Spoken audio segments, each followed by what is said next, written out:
Hey, this is Matt. Once again, welcome back to another video. This is another paid request, this time from Mr. Majestic. Thank you so much for that. And for those interested in requesting pretty much any type of videos, topics, reactions, commentaries, reviews, re-reviews, randomness, whatever it may be, feel free to send it either directly to my PayPal or join my Patreon. Both links are down below in the info box under the video. Now, this is a review for the 1985 film Heaven Help Us. And when I saw that title, I went, why does this film sound so familiar? I went, oh, that's what the hell it is. Back in the day, I had the Thorn EMI VHS clamshell of First Blood, the first Rambo film. And that, along with the sequels, I would watch over and over and over again. Those first three Rambo films. And with the first two movies, they were clamshell VHS tapes, and they would have trailers after the end credits, and I would even watch those. And after the end credits of First Blood, it had trailers for movies, and this was one of them. So this is one of those movies I had seen a trailer for over and over and over again, but I'd never gotten around to seeing the movie. And I will say the trailer is very, very misleading. I'll say that. It's a very misleading trailer. Because the trailer makes it seem like it's going to be a Porky's without the nudity, or Animal House, like flat out comedy.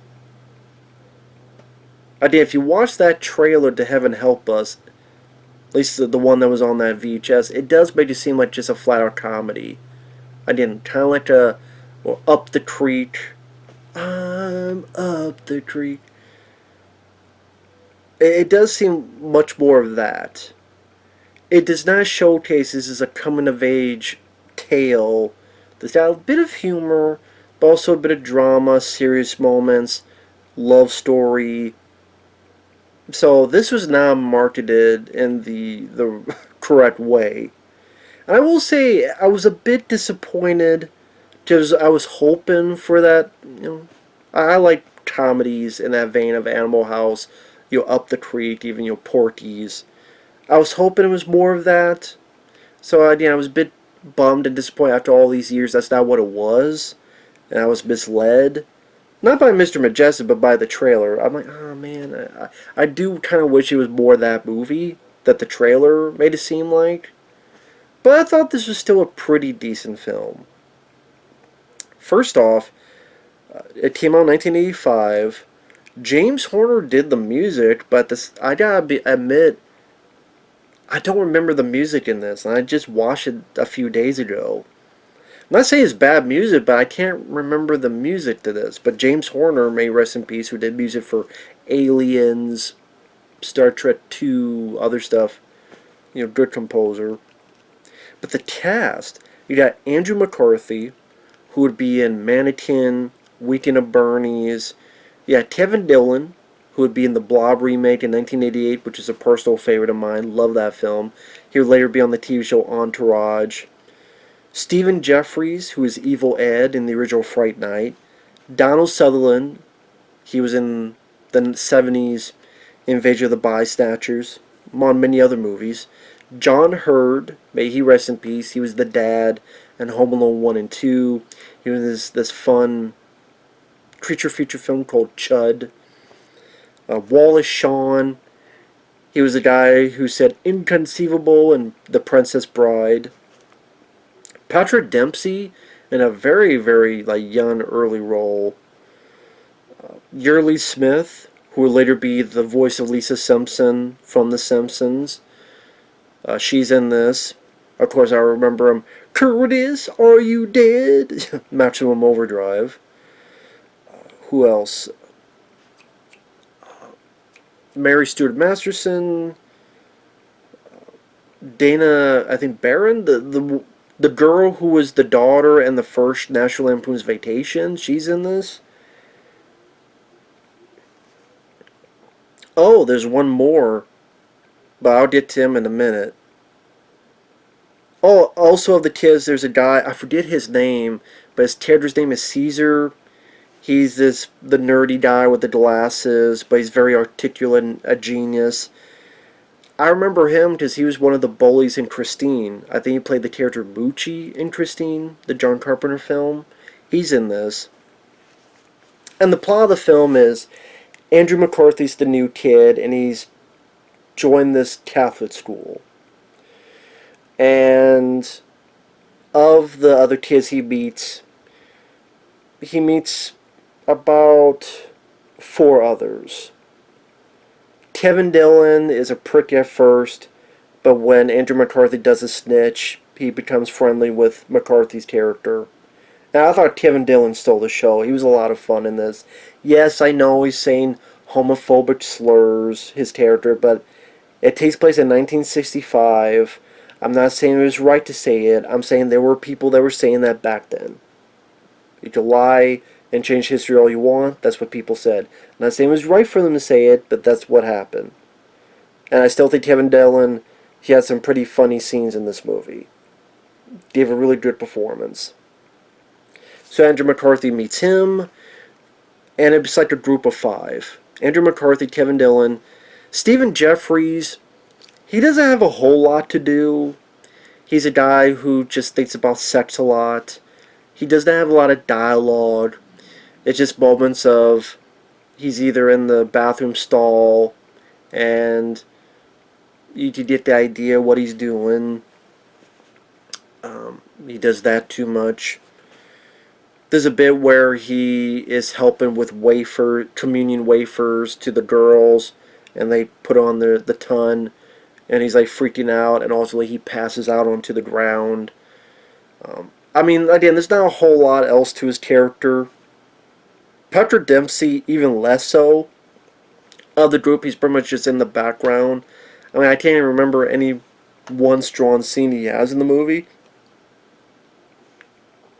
So it's more like, oh, that's Patrick Dempsey. The Caesar guy, the smart kid, I did like him. Because, yeah, he was nerdy, but at the same time, he didn't feel like a pushover character. He was still kind of do verbal sparring with Kevin Dillon's character. I like the way they wrote his character, his dialogue. I thought the guy did a pretty good job, so I liked his character. And pretty much the 5 of them dealing with this Catholic school, dealing with the brothers, these not monks, but there's like brother this, brother that. Not Hulk Hogan. Let me tell you something, brother, but different brother. So you have the head one, played by Donald Sutherland. You have the cool one, easygoing, nice one, played by John Heard. He has some nice scenes. He has nice scenes with Andrew McCarthy where they talk with each other. Then you have the dickhead one, who I would say is the villain of the movie. I forget the actor's name. I think it's Jay Patterson. But I'm looking at this dick. I'm like, why does this dickhead sound so familiar and seem so familiar? Because he pretty much is the antagonist of the movie, the villain of the movie. I'm like, it's like Steven Seagal in Under Siege when he's talking to Tommy Lee Jones. I know you, don't I? And I know that's who it is. It's Charles Pennington, April O'Neil's boss in the 1990 Ninja Turtles film, who had the son Danny, who joined the Foot Clan. The dad, April O'Neil's boss, Charles, that's who this is. I'm like, Charles Pennington is a dick. I knew it. I always knew he was a dick. He's a dick face. And that's who this is.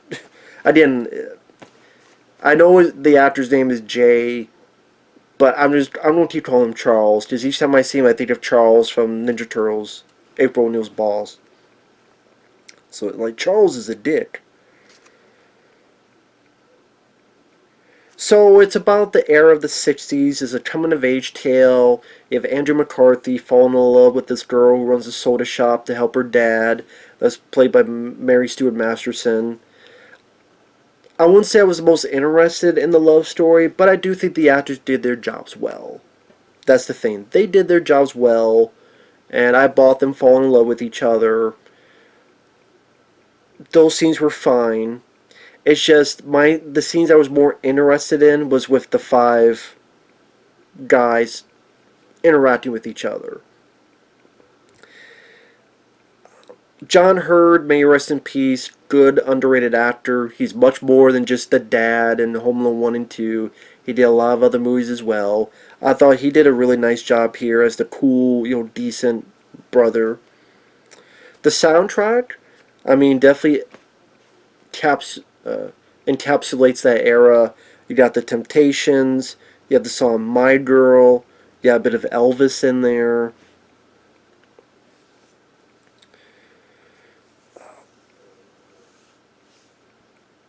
Like I said, Kevin Dillon really stole the show for me.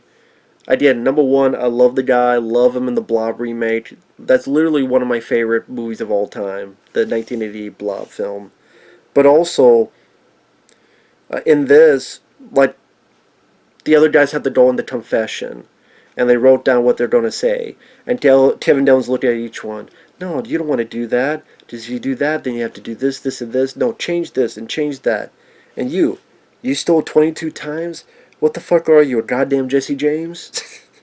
No, say you stole 2 things. Or he's trying to get the smart kid Caesar to help him with his studies. So while the brother's gone, he goes to the confession. He pretends to be it. Have you had any impure thoughts? This or that. So Caesar goes, no, father. And then Kevin Dillon's like, what? Like, this reaction, it just made me laugh. Even when him and the other people are going out on this date, and his car gets fucked up by this bridge. Or there's like a quick scene. I don't even know how they got to the movie theater, but they're in a movie theater and they're watching an Elvis movie where he's like singing this song about wedding in Hawaii. I think it was Blue Hawaii. And like Kevin Dillon says something to, what the fuck they do to Elvis? They cut his balls off?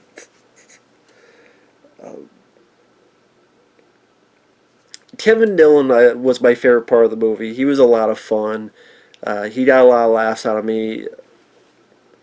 And that was kind of interesting as well, that he's like the bully at first, and then pretty quickly they do become friends. They don't make him like the... Usually in these movies, they will make him the bully until the end of the film. He'd be, the bully from the Karate Kid or something. But no, they don't do that. Like I said, the love story's fine. Like I said, I wish it was a bit more about the fight. Like I didn't. Like Patrick Dempsey and Stephen Geoffreys really have nothing much to do.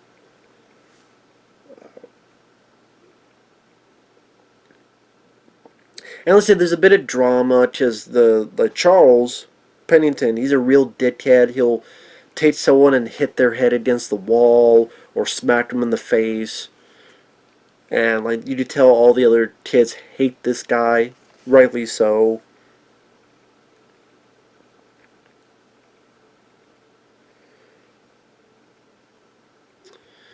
One thing leads to another. This is the end of spoilers, so for those who want to see the film, spoilers. The brothers are being dickheads, and they, at least Charles Pennington, and they make it so that because the kids go to the shop and they're able to have fun, he gets it closed down, and the father of the girl goes away, so the girl who likes Andrew McCarthy, she has to go away, and of course they want a bit of revenge for that. So the statue they're forced to clean, they cut it off as if they were Bart Simpson from The Simpsons. If you remember that episode where Bart Simpson cuts the head off Jebediah Springfield. I'm like, did The Simpsons steal from this movie? I mean, maybe Yeardley Smith is in it. I mean, I'm just saying, Yeardley Smith did a voice. I mean, she's Lisa Simpson, and she's in this movie, and there's a plot point where you cut the head off a statue, and the head of the statue's in a bag, much like Bart Simpson has it in his bag. I mean, maybe someone did see this movie and said, you know what? That'd be an episode for The Simpsons. Maybe. You never know. I know Andrew McCarthy's proud of this. There was a written interview, and they were asking like what films you're proud of. He's like, well, I mean, there's this film.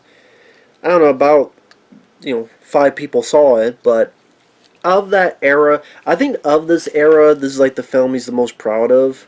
And I can see why, because Andrew McCarthy, a bit more of a serious role in the early years, where again he's did a bit of a love story. He's able to have a confrontation with the asshole brother. Even gives him like an uppercut, which is a nice cheer-worthy moment. Before that, when Did Face Charles is talking to the kids, in a way, this is where I thought they did a good job with Kevin Dillon's character. They're all going to get in trouble, and Andrew McCarthy says, no, I did it. And then Kevin Dillon looks, and then before the guy punishes Andrew McCarthy, Kevin Dillon comes up, says, no, he didn't. So, you show that, he's not, the worst guy ever. He's sticking up for Andrew McCarthy. But then it still keeps where, no, Williams did it. So you think it's going to be the typical, no, I am Spartacus. No, I am Spartacus. No, I did it. No. He still sticks up for Andrew McCarthy. He did it. What do you mean I did it? He did it. So you're able to still keep the character how he is, but still give him a bit of a heart to it as well. I thought that was nicely done. I don't know if this director went on to do other stuff, because this film did nothing when it came out. Absolutely nothing. So, super spoilers. He's ready to, he's whipping the Caesar guy, the nerdy guy. Andrew McCarthy pushes him, goes, you leave him alone. Runs away. Did Face Charles runs after him. Go into assembly. Smacks Andrew McCarthy in the face. They see it. And then Andrew gives this nice uppercut. Puts his ass down. And then Donald Sutherland goes, okay, you guys are suspended for 2 weeks. But sorry Charles, you go off, I don't know. Maybe your dad or granddad will be April O'Neil's boss in the future. Fuck off, Charles. You need to fuck off, Brother Charles. Now, I thought this was a bit awkward. Like, the kids are a bit sad. Then, like, oh, wait a minute. We got 2 weeks with no school. Yeah. But then it freeze frames, and then you have this narration. I'm guessing this narration was added after the fact, because the credits are rolling, and then you just have Kevin Dillon go, and, well, this is what happened to this guy, and this is what happened to this guy, and this is what happened to this guy. I should have looked on Wikipedia or trivia, but I'm guessing that was added after the fact, because it just seems very abrupt and very kind of out of the blue. Like, maybe if you did this properly, where you show, like, certain sections, like, this is where Stephen Geoffreys at, this is where it's at, or even, like, the way Animal House did, you show it, there's text, show it, there's text. But here's, like, the credits and the music, this Elvis music is playing in the background, the credits are going, and then you hear, again, Kevin Dillon's narration. It just feels so after the fact that it just, again, it has that awkward feeling to it. So, I think there's other ways they could have done that more properly. But overall, I thought it was pretty decent. If the cast at all interests you, it's easily worth a watch. There are moments that they made me chuckle. The actors, I thought, did their jobs well for what they had to do. Like I said, if you think it's going to be an all-out comedy, you're going to be very mistaken. If you're like me and you saw that trailer, that's not the movie it is. I kind of wish it was, because I like these 5. And I give Patrick Dempsey more to do, have Stephen Geoffreys a bit more of a role. But, again, for the movie's trying to be, I thought it still did a pretty decent job. I don't even know if this film has a DVD. Yeah, I don't even know if it does have one. But, because, I mean, the soundtrack with Elvis and stuff might make it difficult for it to get a physical release. I don't know if it does. But, yeah, not a bad film. Not a bad film at all. Like I said, if the actors interest you at all, it's definitely worth a look. So, with that said, thanks for watching. Take care.